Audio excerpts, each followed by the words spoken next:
Domingo 10 de noviembre.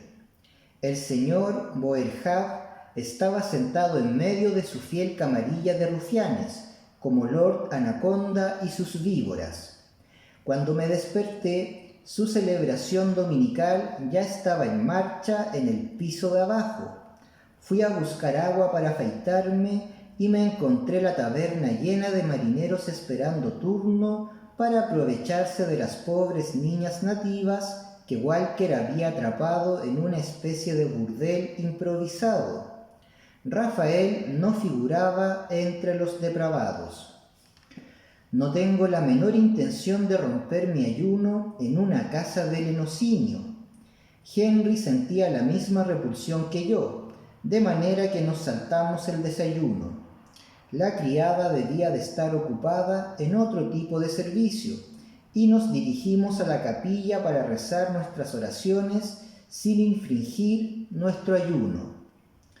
No habíamos recorrido 200 metros cuando, para mi consternación, me acordé de que había dejado este diario encima de la mesa de mi cuarto en el Musket, a la vista del primer marinero borracho que irrumpiese en él. Temiendo por su integridad y por la mía, si el diario terminaba cayendo en manos del señor Boerhaave, volví para esconderlo mejor. Amplias sonrisas maliciosas acogieron mi regreso, como si fuese el ruin de Roma. El motivo se me hizo evidente en cuanto abrí la puerta de mi cuarto, a saber, las nalgas de oso del señor Boerhaave ahorcajadas en su caperucita negra, in flagrante delicto en mi propia cama.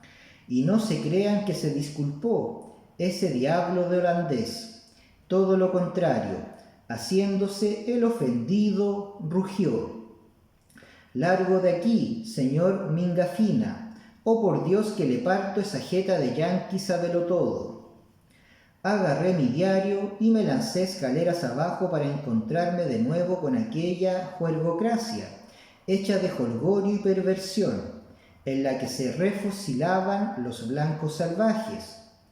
Le recordé a Walker que yo había pagado un cuarto individual y que me gustaría que permaneciese como tal incluso en mi ausencia, pero el muy bribón se limitó a ofrecerme un 30% de descuento en una galopada de un cuarto de hora con la mejor potranca de mis establos.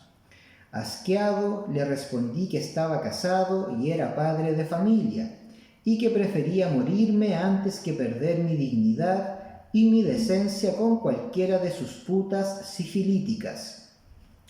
Walker juró que si volvía a llamar putas a sus queridas hijas, me decoraría los ojos.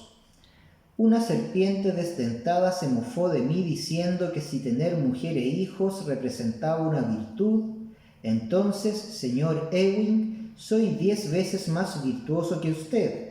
Y una mano invisible me echó por encima una jarra entera de cerveza. Me retiré antes de que el líquido fuese sustituido por un proyectil más consistente. La campana de la capilla estaba llamando a los fieles de Ocean Bay y me di prisa en llegar a donde Henry me esperaba, tratando de borrar de mi mente el repugnante episodio que acababa de presenciar en mis aposentos. La capilla crujía como una barca vieja y los feligreses apenas superaban las 10 cabezas. Pero jamás un viajero ha saciado su sed en un oasis del desierto con más gratitud que Henry y yo rezando esta mañana.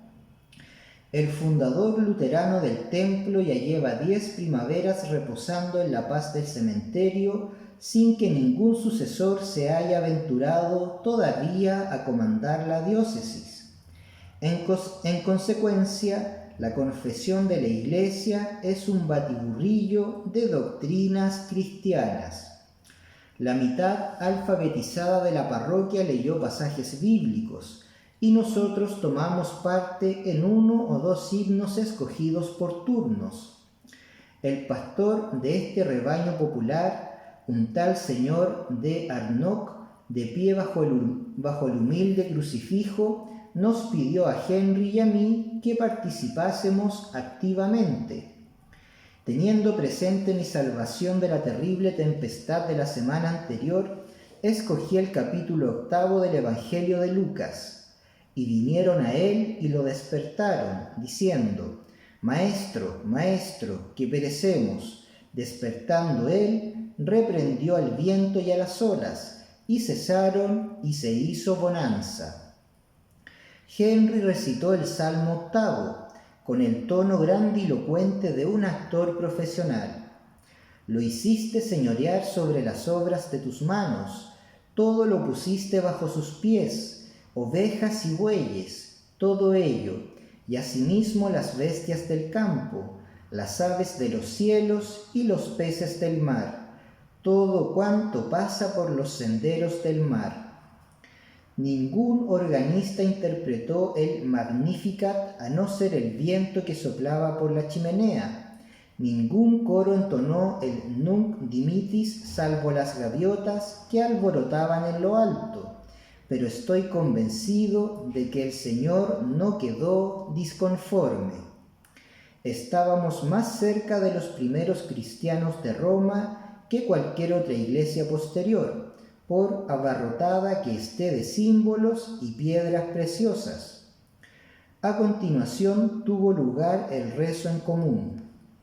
Los parroquianos rezaron improvisadamente por el fin del añublo de la patata, por la misericordia para con el alma de un niño muerto, por la bendición de un pesquero nuevo, etc. Henry dio gracias por la hospitalidad que nos dispensaron los cristianos de la isla de Chatham. Hice mías sus palabras y recé una oración por Tilda, Jackson y mi suegro, para que Dios los guarde durante mi prolongada ausencia.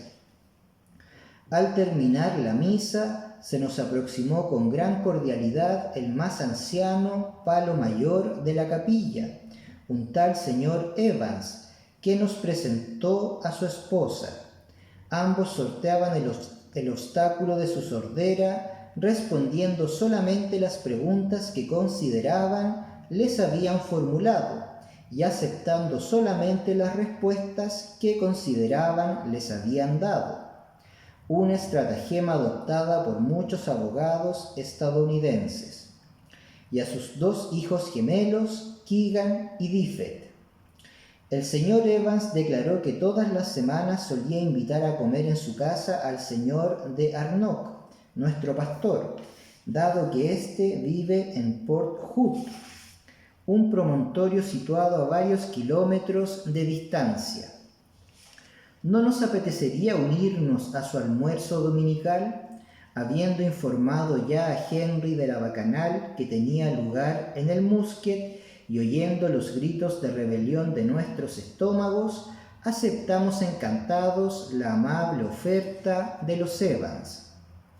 La hacienda de nuestros anfitriones, situada a 1 kilómetro de Ocean Bay, en un valle tortuoso y azotado por el viento, resultó ser una construcción sobria, pero a prueba de esas tempestades violentas que despedazan tantos bajeles desventurados, estrellándolos contra los arrecifes vecinos. El salón alberga la monstruosa cabeza de un cerdo, aquejado de desprendimiento de mandíbula y ojo perezoso, que los gemelos mataron el día de su 16º cumpleaños, y de un reloj de pared sonámbulo, con un desfase de varias horas respecto de mi reloj de bolsillo. En estas latitudes, la hora exacta es un artículo de lujo. Un mozo de labranza nativo se asomó por la ventana para echar un vistazo a los huéspedes de su patrón. En mi vida había visto un renegado tan andrajoso, pero el señor Evans juró que aquel cuarterón, Bernabé, era el más rápido perro pastor que jamás corrió sobre 2 patas. Keegan y Diffet son 2 muchachos honrados, muy de campo, acostumbrados más que nada a tratar con las ovejas. La familia posee 200 cabezas. Ninguno de los dos ha estado nunca en ciudad, que es como los isleños llaman a Nueva Zelanda, ni ha recibido formación escolar alguna, salvo las lecciones de la Biblia impartidas por su padre, gracias a las cuales han aprendido a leer y a escribir de manera pasable. La señora Evans bendijo la mesa y pude disfrutar de la mejor comida, no arruinada por el exceso de sal, por los gusanos ni las blasfemias, desde mi cena de despedida con el cónsul Vax y los Partridge en el Beaumont. El señor de Arnock nos contó varias historias sobre los barcos que ha aprovisionado en los 10 años que lleva en las islas Chatham, mientras que Henry nos entretuvo con anécdotas de los pacientes, tanto ilustres como humildes, que han pasado por sus manos en Londres y la Polinesia. Por mi parte, describí las innumerables tribulaciones padecidas por este humilde notario estadounidense al objeto de dar con el paradero del beneficiario australiano de un testamento firmado en California. Regamos el estofado de cordero y las manzanas asadas con la cerveza que elabora el señor Evans y que vende a los balleneros. Keegan y Biffet se levantaron de la mesa para ocuparse de los animales y la señora Evans se retiró a la cocina. Henry preguntó si había misioneros activos en las islas Chatham. El señor Evans y el señor de Arnock se miraron y el primero respondió: «No, a los maoríes no les hace ninguna gracia que los paquea pervirtamos a sus moriori con demasiada civilización». Pregunté si un exceso de civilización podría considerarse jamás una perversión.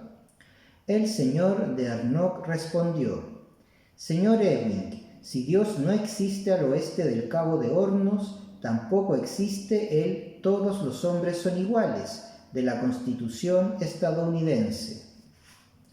Las denominaciones maorí y paqueja las conocía gracias a la breve estancia del Propetes en Bay of Islands, pero sentía curiosidad por saber quién o qué eran los moriori.